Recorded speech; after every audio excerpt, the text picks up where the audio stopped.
Hey everyone, welcome back to Solo Party. My name is Kane, and today we are starting Chapter 2, The Swarm, in our Chronicles of Drunagor Awakenings campaign. Leaving a tavern completely legless was not something atypical for you, but this was the first time you had escaped from one bewildered by smoke instead of drinks. The main square and the wharf outside Eradrin's Best are ablaze, but to blame only the heat for the sweat in your forehead would be an injustice. Screams hit your ears from everywhere as the people flee towards the docks, followed closely by a swarm of the horrendous creatures you fought at the inn. The monstrosities seemed to move like a flood, coming from all streets as if they were one big school. Moving with them, a thick and dreadful mist fills the air, driving the creatures to a bloodlust as if the fumes themselves were made of pure evil. What was happening here was definitely not like anything you have ever faced so far. When your gaze reaches past the mad turmoil, you see the figure of a strong man standing at the center of the square, well armed, shouting and pointing to the docks as if he were a soldier of the city guard. Following a steady finger, you catch the sight of a small but defiant vessel approaching the harbor from where all the other boats seem to be leaving. That is the chance you're looking for. By the stars, Captain Vincent has done it. Blessed be he and his well-groomed beard that always saves us in the nick of time. The soldier speaks to himself, unaware that you noticed his lips. Women and children, to the docks. Those who can fight, to me. Arm yourselves. We must stop these things from advancing. He rants, rekindling the flame of hope that had been lying dormant. Having realized that there would be no other way out of this place, or perhaps because deep down you were moved by that man's brave stance, you prepare to help in the battle and earn your place among the crew of that ship. Truth be told, when you were promised that this would be an unforgettable night, that's not quite what you had in mind. Now let's take a look at the setup for this scenario. We are going to be using the Growing Influence rune card because darkness still has not taken a hold of Darren just yet, so there will be no darkness tiles spawning for this encounter. Our recall action still has a single curse cube as the penalty. As part of the special preparation for this adventure, we're going to take 6 runes of each color from the bag and place them on the initiative track. This only leaves us with 6 runes in the bag starting out, so that gives us a bit of a time crunch, but we'll find out how we can deal with that in just a moment. During setup, you're going to notice that there are piles of runes on the map. These are made of 1 rune of each color from the initiative track. And by removing these runes and putting them back into our rune bag, that is how we are going to extend our turn counter. We're going to be able to do this through the special mechanic Tiebreaker.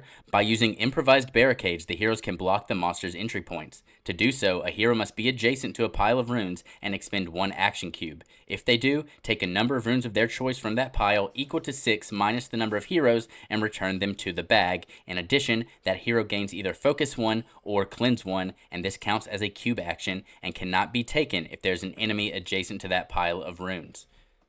So, because we are playing 4 players, 6 minus 4, we're going to be able to remove 2 runes at a time. We will be using the special mechanic Nightmare Raid for this adventure. During this adventure, there are creatures everywhere and they might attack at any time. Take the Night Stalker miniatures, the Nightmare Scenario Monster card, and because we're going to be using these, we will not be using the Night Stalker Grey monsters as a random monster during the scenario setup. And then we place the Dreadful Raid scenario card above the top end of the initiative track with face A up. So let's take a quick look at side A. It says, if there are any monsters on the board, this card has no effect this turn, just flip it over. And it has some more text, but we'll see what that says on the back on side B. And side B says, this time the monsters will raid regardless of the board state. Thus, manifest a rune, then summon a minion raid party adjacent to a pile of runes on the board of the party leader's choice, which contains a rune matching the color of the one revealed. Finally, flip this card over. So, manifest, what that means is we are going to take a rune out of the rune bag, reveal the color, and then use that to make our choice of where we spawn. And then we will replace that rune back into the bag. And so if we go back to side A, we can see that it says the same thing, but we only do that if there are no more enemies on the board. And we also have the special mechanic Eradrin Surprises. Unexpected surprises awaits on every corner of this raided town. Take the Eradrin Surprise special mechanic deck, shuffle it, and place it face down near the play area. Whenever a hero interacts with one of these special mechanic tokens, this costs an interact minor action, they must remove that token from the board, draw the top card of this deck, and resolve its effects. And we also have our cutscene triggers Doom Clock. Whenever you completely remove a pile of runes from the board, at the end of the current hero's turn, read the cutscene below as indicated. When you remove the first pile of runes, you'll read a cutscene, as well as when you remove the second pile and the third pile of runes. And now we will go ahead and check out what we did during the camp phase. Andreas has been equipped with the exquisite mail we got from the last adventure. This is going to be really nice because he has the warden trait, so we'll be able to use this armor that says self on other members of our party that are adjacent to us. Now we also get to learn a level 1 hero or role skill, and we're going to take our range skill, Dazzling Bolt, which will give us access to an ability for 1 damage, stun, and bash. And of course, since this is a ranged ability, we get another range cube. Katharina is holding on to our scroll of polymorph, and we're going to have her take a magic ability, Heroic Absorption. This allows us to choose to deal 2 damage and a stun, or to heal for 4 and a cleanse 1. Vakram is holding on to our combustible grenade, and we're going to choose his melee ability, Relentless. That's going to give us +3 to hit, keen, and +3 damage. Then we have Nyx with our scroll of beguile, and we're going to have her learn the range skill, Concoction Shot. This has +3 to hit, burn 1, bleed 1, poison 1, and slow, which will also give us a range cube. And we start with Vakram at the top of the initiative order. We're going to use our new ability, Relentless, and make a melee attack with +3 to hit. And a 15 will hit. It also has +3 damage, so we deal 6 damage to the abomination, taking it to 9 health. Then Vakram will move 3. And we'll use Bravado as a range skill with +3 to hit and Intimidate 2. And we rolled a nat 20. So that's a critical hit, so we'll deal 6 damage, taking it down to 6. And also inflicts Intimidate 2 to the Nagian Hunter. Up next, we have the Nagian Hunters, and we'll start in initiative order. So it's pink, then red, and orange. So this one is going to be going for Vakram because he's the strongest. And he only got to move 1 space, so charge is not going to activate, and you can see why I wanted Vakram to move into that position. And since this is also the one that has Intimidate 2, we're only being attacked for 2. So we'll go ahead and use our Agility Cube for our leather armor to prevent the last 2 damage. And then we'll move 2 spaces to put us right between these 2 Nagian Hunters. Andreas is going to start with his Dazzling Bolt ability he just learned for 1 damage and stun. But we will go ahead and target that brown Gorgon Hexer. So it'll take 1 damage, going to 12 health, and be stunned. And since we are not engaged, we can use our minor action to interact with this token and investigate. The Solemn Quartermaster. You run to the soldier in the square as he directs the fleeing survivors to the docks. He is having a hard time, but the air of authority about him is undeniable. Finally, a brave soul, he sighs with a smile. I'm a veteran of the city guard and quartermaster of the pristine Swan. I have seen too many fights in this life to know that if we stand idle, we'll be doomed. As soon as he makes his introduction, the ground shakes under your feet again and the soldier becomes somber. Something is coming, and I don't want to be here to see it. Hurry up, help me save these people. So one of these options sticks out as me as being really good since we're still light on equipment in the second adventure, so we're going to ask him to give us some spare equipment. Noticing the pile of things that lies next to the soldier, you ask him if by chance he has something he could dispose of. Of course, why do you think I would take the trouble of bringing an equipment card if it wasn't to arm our people? The man answers, taking a look at his loot. Here, take the harpoon. I swear it is more dangerous than it looks. He gives you the weapon along with a warning, which makes you wary.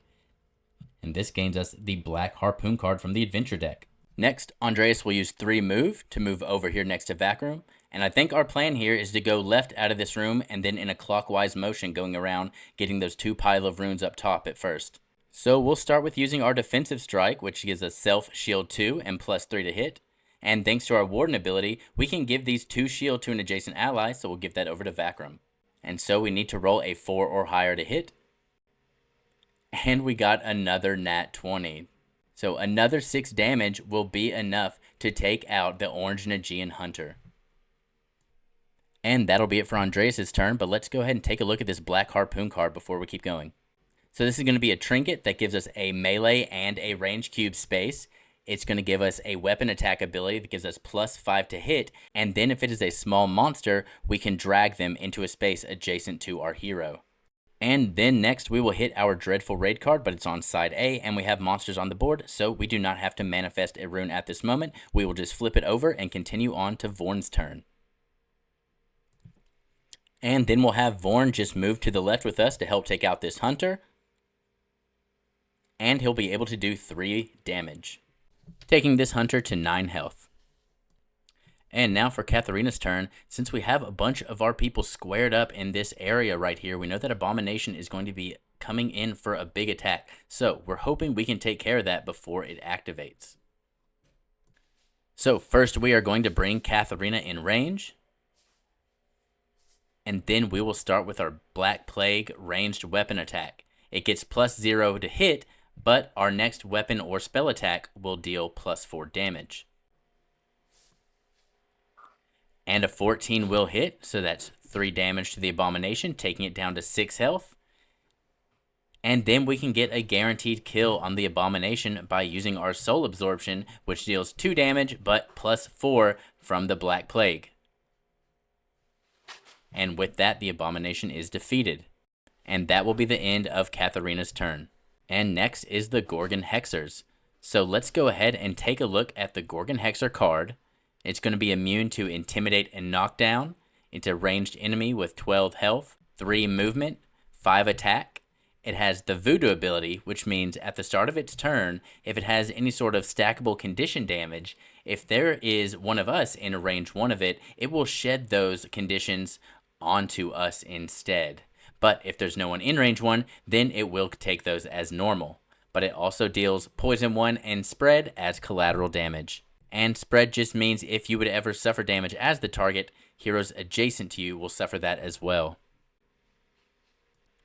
So we will start with the blue Gorgon Hexer, and it has just enough movement to get in range of Nyx or Katharina, but Nyx has more health, so Nyx will be the target, and she's getting attacked for 5.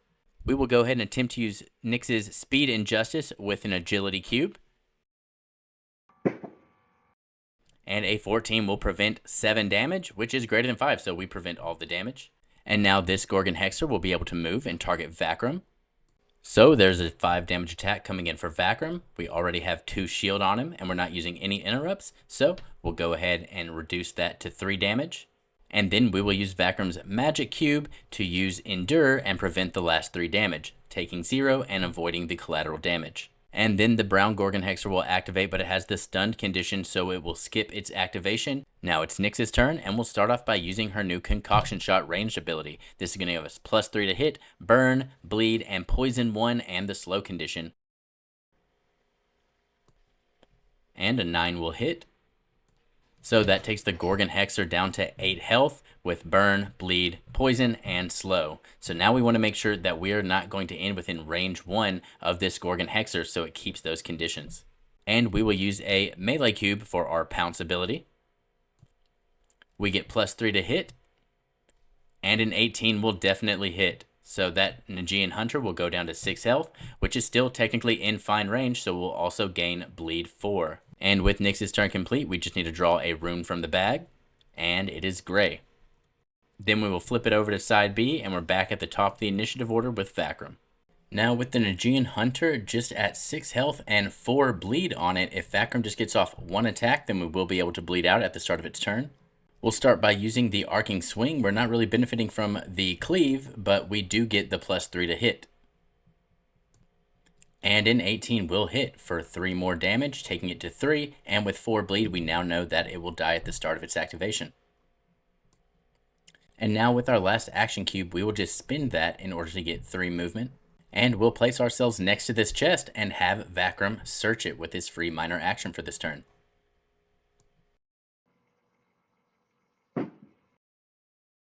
And we rolled a blank on the trap die. And we drew a Potion of Haste. We can discard this in order to take an additional cube action for this turn. And then Vakram will have an Unwilling Recall. And Vakram still has his free 3 movement, so we'll go ahead and position him beside this pile of runes. That ends Vakram's turn, and we're back to the Nagian Hunters. And our first Nagian Hunter here has 4 bleed with 3 health, so it will die. And our last Nagian Hunter is going to charge from behind, and since it can't make it to Vakram, it's going to come up here to Andreas. And it did move 3, so with its charge ability, it is going to be attacking for double, which means 8 damage is coming to Andreas. Andreas will use a Magic Cube to endure and prevent 3. And then Katharina is going to help by using her powerless reaction to prevent an extra 2 and then negate all collateral damage. So we'll prevent 5 total and suffer 3 damage.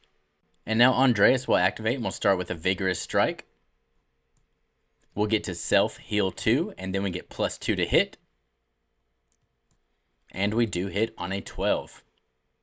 And 3 damage going to this hunter takes it to 9. We'll then use our baton pass to switch with Nyx, and we can do this because we're not actually making a weapon attack here, so we'll switch with Nyx so we can give Nyx an opportunity to attack this hunter with +6. With +6 to hit, so we only miss on a 1, and a 6 will hit, taking it down to 6. We'll finish Andres' turn by moving 3 into the hallway. And before we get into the Eradrin surprises, I think I want to get everybody closer together in the same room, just in case we draw into something bad. Now we are going to go trigger the B side of our dreadful raid. So we're going to start by manifesting a rune. And it's not going to matter too much what we draw because all of our stacks are full, so whatever color we draw is going to be represented in each of these piles. And because we have 4 players, we will be summoning 2 minions with this. So we will go ahead and spawn these 2 nightmare minions over far, far away by this pile of runes next to the door. Now it is Vorn's turn to activate, and Vorn is just going to move 4 spaces up there with Andreas. And now it goes to Katharina, and we are going to start with the ranged attack Reality Revision on the blue Gorgon Hexer. This gives us +3 to hit and telekinesis 3. And we hit on a 16. So 3 damage will take this Gorgon Hexer down to 9, and then we're going to use our telekinesis to scoot this farther back into that back room there to make sure that that Gorgon Hexer isn't going to be able to get into range of any of us for an attack on its turn. And now Katharina is going to go ahead and use her Scroll of Polymorph on the green Gorgon Hexer. So we'll see how Polymorph works now. And we are going to turn this Gorgon into a capybara. So now that the Gorgon is polymorphed into a capybara, whenever it would activate, we're going to draw from a separate errant behavior deck, and we'll look at those cards when we draw them, but it's going to stay in polymorph until one of 3 things happen. Since it is a redundant condition, polymorph can also be ended by a cleanse effect, or if a monster is targeted by an effect or attack from a hero, companion, pet, cohort, follower, or any other character that is an enemy of that monster. Or, since polymorph is a unique and powerful condition, only one character can be polymorphed at a time. So if we were to polymorph another enemy, this first polymorph would go back to normal. Now, Katharina will move 3 to catch up with everyone else. And we will perform our battle focus in melee range to cleanse 1 and focus 1 for Andreas. And now the Gorgon Hexers are up, so starting with the blue one, since it is not going to be able to get in range to attack, it's just going to try to move towards the strongest, being Vakram. Next is our polymorphed Gorgon Hexer, so we will draw an errant behavior card.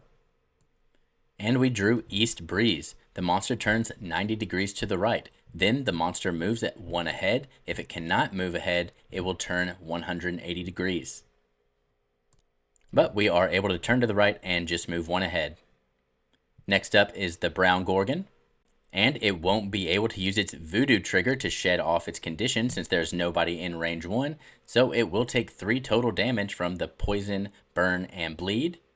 The Burn and the Bleed will fall off, but it will keep the Poison. And it is at 5 health. And since it has the slow condition, it's only going to be able to move 1 space and not get in range for an attack. And now it's Nyx's turn, and we'll start off with Like the Shadows. This allows us to recall 1 action cube and gain stealth.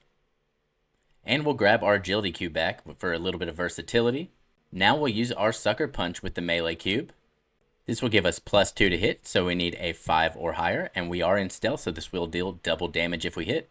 And a 19 will be a hit, so we'll double into 6 damage, which will take out the Nagian Hunter. We lose the stealth, but for our collateral damage, we also gain a curse cube and get our stealth back for next turn. Thanks to our Stalker trait, we will be able to hold that over. And then we can just move 3 forward with Nyx. And now we are on side B of Growing Influence, so we will draw 2 runes out this time. Now we know we only have 3 runes left in the bag, so it's important we start taking care of some of these pile of runes. And now for Vakram's turn, we will go ahead and expend an action cube in order to remove our first set of 2 runes. And these will go back into our rune bag. Then Vakram will move 3 towards the Gorgon Hexer. And we'll use our Staggering Strike ability. This is going to give us +0 to hit and a stun if we connect, but we get +2 to hit for attacking at advantage from that level above. So we need a 5 or higher to hit. And a 10 will hit, so the Gorgon Hexer will go down to 6 health and it's stunned. And before I forget, whenever we do remove those runes from the rune piles, we get to either focus or cleanse 1, and I'll go ahead and remove our curse cube. Now on Andreas' turn, we'll go ahead and move him 3 to the pile of runes. And he will spend an agility cube to remove 2 more. Then he will do an unwilling recall. And he does not have anything to cleanse right now, so we will gain another focus, putting him at 2 focus. And then we will go ahead and expend another action cube while we're here to remove the last rune and destroy this pile, and it will be the end of Andreas' turn, so this will trigger a cutscene. Sound the bells. The battle for the wharf has begun. Having crafted a plan to deal with the first assault, you advance on one of the necks through which the creatures flooded the square and make sure to dominate it. However, your efforts proved to be almost as fruitless as covering the sun with a sieve. You had not even time to celebrate the victory before a racket echoes from just ahead as a new wave of enemies invades the square. These things were hellbent to ruin the festival. Now we summon the following monster battalion near a pile of runes on the board of the party leader's choice. So with 4 players, this is going to be 2 white monsters and 2 gray monsters. We will not be able to place the second gray monster because we are already using all 4 of the miniatures. And there is a really nice clarification for monster battalions right next to the cutscene page. And I originally missed this while recording, so I do mess up the battalions just a little bit. You're supposed to keep them within range 1 as much as possible, spreading them out in the blue squares, but I just kind of mixed up the battalions and the minion raid party. So just, if you need to check out what you're supposed to do for the battalions, it is on page 45 of the Awakenings book. I do realize this by the 3rd Battalion, so hopefully you'll be able to see the 3rd Battalion put in correctly. And with the summoning of our first monster battalion, we'll go ahead and end the first video here. This has been Solo Party. My name is Kane, and I will see you all next time.